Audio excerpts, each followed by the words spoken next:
Have you ever stopped to think about just how much is happening out on the oceans, like right now?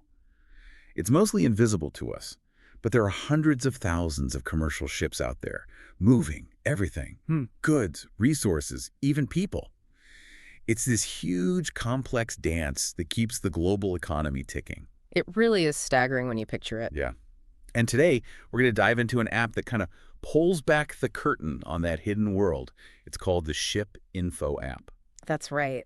And our mission here, in this deep dive is really to unpack this tool. We want to look at what it actually is, what it can do, and it can do a lot, who really benefits from it, and importantly, what are the upsides and maybe some things to keep in mind. Okay. So by the end, you should have a really solid grasp of what it offers. Great. So let's start right there. No. What exactly is the Ship Info app? Who is it built for? Okay, so think of it as like a central hub of information for the maritime sector. It's a really essential tool, not just for, say, sailors or the people who own the ships, but for a whole range of professionals, logistics folks, insurers, analysts, even just people who are curious about shipping. Right. Its main job is to gather and give you access to tons of detailed data on basically the entire world's commercial fleet. And when you say tons of data, you really mean it. This isn't just like a basic ship tracker. It sounds more like a massive digital library, right? Access to info on over 400,000 ships. That's huge. It is huge, yeah. It's like having, well, a maritime encyclopedia in your pocket. And finding a specific ship is easy. You can search by its name, its IMO number, that's the International Maritime Organization number, or its MMSI number, the Mobile Maritime Service Identity. Okay, wait. IMO. MMSI. What's the key difference there? Why two numbers? Good question. So the IMO number is unique to the ship itself. It stays with the vessel for its entire life, regardless of owner or flag. Think of it like a ship's permanent ID, crucial for its history, safety records, that sort of thing. Got it. Permanent ID. The MMSI, on the other hand, identifies the ship's radio equipment. It's vital for communications, especially distress signals using systems like DSC. So one identifies the vessel, the other identifies its communication gear. Both really important, but for different reasons. That makes sense. So once you find the ship you're looking for, what kind of information does the app actually show you? You mentioned detailed. Oh, it's remarkably detailed. You get accurate specs on the ship itself, its dimensions, tonnage, build date, but also things like the type of deck equipment it has, the engines it uses, even down to its wireless communication systems. Wow. Plus, you often find crew information and usually some pretty high-quality photos of the vessel, too. That level of detail. How does that actually help people in the industry, like an insurer, for example? Well, think about it. For an insurer assessing risks, knowing the exact engine type or even having some insight into the crew management could totally change their calculation. It moves it from a guess to something much more data-driven. Right. Reduces uncertainty. Exactly. Or, say, a company looking to buy a ship. They can quickly check if the specs match what they need, if it's compliant. It just makes everything much more transparent and efficient. And a really big part of this is the real-time tracking, isn't it? It's not just static info. Absolutely. That's a core feature. You see the ship's latest status, its reported schedule, and critically, its position in real time using the AI, that's the automatic identification system, and also satellite positioning. You can even see its past tracks, where it's been. Okay, AIS and satellite. Why both? What's the advantage of combining them? Well, AIS is brilliant. It's transmitted directly from the ship, but it works mostly on line of sight. So it's great near coasts or in busy shipping lanes where there are plenty of receivers. But not so good out in the middle of the ocean. Exactly. Out there, you get big gaps in AIS coverage. That's where satellite tracking comes in. It uses satellite networks to pick up vessel positions literally anywhere on the globe. Combining them gives you this seamless global picture. It plugs those gaps. So true global visibility. That must be huge for logistics and planning. Huge. For supply chain visibility, for safety, for operational planning.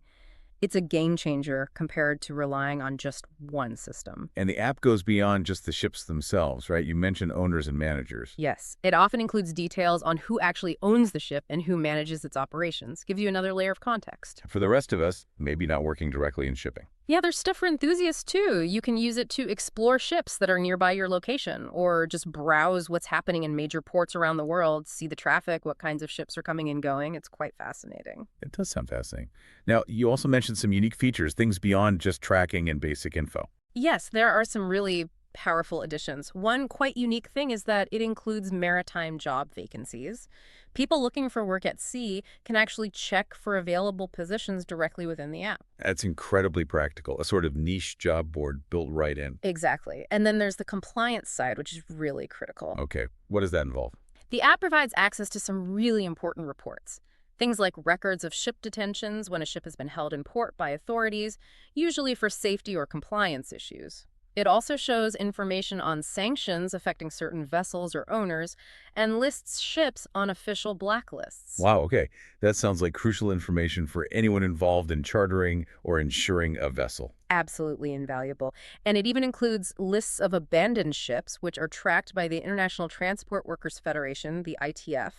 This gives you a real sense of a vessel's history and potential risks. It's about knowing the full story. And I think you mentioned seafarer ratings as well. Yes, that's another layer. It displays seafarer ratings. This can offer some insight into, the crew's background and professionalism. It adds a human element to the data, which can be useful for recruitment or just assessing the overall quality and safety culture on board. So putting it all together, Yeah. if you had to sum up why this app is such a go-to tool, what are the key advantages? Well, first off, it's just the sheer size of the database. As you said, over 400,000 vessels. It's probably one of the biggest commercial vessel databases easily accessible. The scale is definitely impressive. Then there's the depth and accuracy of the information. It really does cater to the detailed needs of professionals, but it's also accessible enough for enthusiasts. And the real-time tracking, we covered that the combo of AIs and satellite is key. Definitely. Knowing where a ship is right now is fundamental for so many operations. And the ease of use is a big plus, too. The interface is pretty straightforward, making it quick to find what you need. Which is important in a fast-moving industry. Yeah. You also mentioned languages. Right, multi-language support. It covers English, German, Danish, Russian, Ukrainian, and Chinese.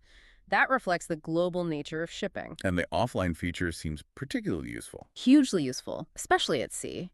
Having some core functions work without internet, that's not just convenient, it can be essential.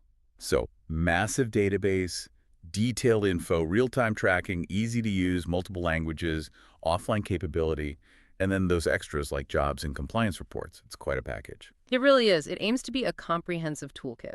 Okay, but like any tool, especially one dealing with so much data, there must be some things to be aware of, some nuances or potential downsides. Sure, absolutely. It's important to know that while a lot of the app is free, some of the really advanced features specifically, getting full, unrestricted access to all the real-time AI's location data and the detailed schedules that typically requires a paid subscription. Right, a premium tier. Do we know roughly how much that costs? The figures mentioned suggest it's pretty nominal, something like maybe $1 a month or around $6 for a whole year. So not a huge barrier for professionals who really need that full access. Okay. What about data and privacy? Apps always collect some data. Yes, that's another point. The app does collect certain data, things like device identifiers, how you use the app. And according to its privacy information, for instance on Google Play, some of this data might be shared with third parties, often for analytics or tracking purposes. Standard practice for many apps, but good to be aware of.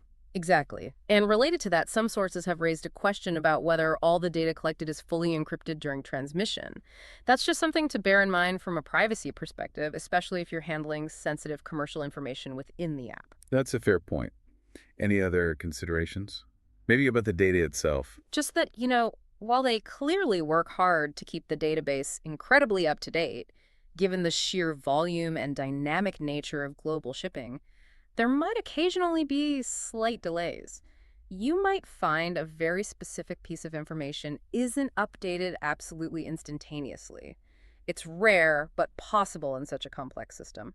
Understandable. So, for someone listening who's thinking, okay, this sounds useful, how do they actually get started? It's pretty straightforward. You just download and install it from the usual places, the Google Play Store for Android or the Apple App Store for iOS devices. And you can use it on a computer too. Yeah, if you prefer a bigger screen, you can run it on a PC using an Android emulator. Something like BlueStacks is a common option for that. Okay, got the app. Then what? How do you find a ship? Once you open it up, there's usually a prominent search bar. You just type in the ship's name, or if you know it, the IMO or MMSI number we talked about. Hit search and it'll bring up the results. And then you just click on the one you want. Exactly. Clicking a result takes you to that ship's detailed page with all the specs, location, photos, everything. You can also jump to the map view to see the real-time AI's tracking, explore ships nearby, or check out the activity in different ports. And finding those other features like jobs or reports. They're usually in separate sections or tabs within the app's menu. Pretty easy to navigate around and find things like the job listings, the detention reports, or the seafarer ratings. And if you need those premium features, The app will usually prompt you or have a clear option within the settings or relevant features section to subscribe if you want that full AIS access or detailed schedule data. okay, it sounds quite intuitive overall. So wrapping things up, it really does seem like the Ship Info app is a remarkably powerful and genuinely useful tool for almost anyone connected to the maritime industry. I think that's fair to say. It puts a vast amount of actionable information right there in your hand. Whether you're, a shipping professional making critical decisions every day, or, frankly, just someone curious about those massive ships moving silently across the globe, it offers a window into that world. It really does. Which leads us to a final thought for you, our listeners. When you have this kind of detailed maritime data, globally accessible, what does that really mean? How might this level of transparency start to reshape things? Think about global trade. Could it become even more efficient, maybe less risky? Or environmental monitoring. Could we better track emissions or enforce regulations out at sea? Yeah, exactly. Or even, how does it subtly shift geopolitical awareness when ship movements are so visible? Hmm. It makes you think about how seemingly simple information, like where a ship is, can ripple outwards and affect these huge, complex global systems that we all depend on. Something to ponder.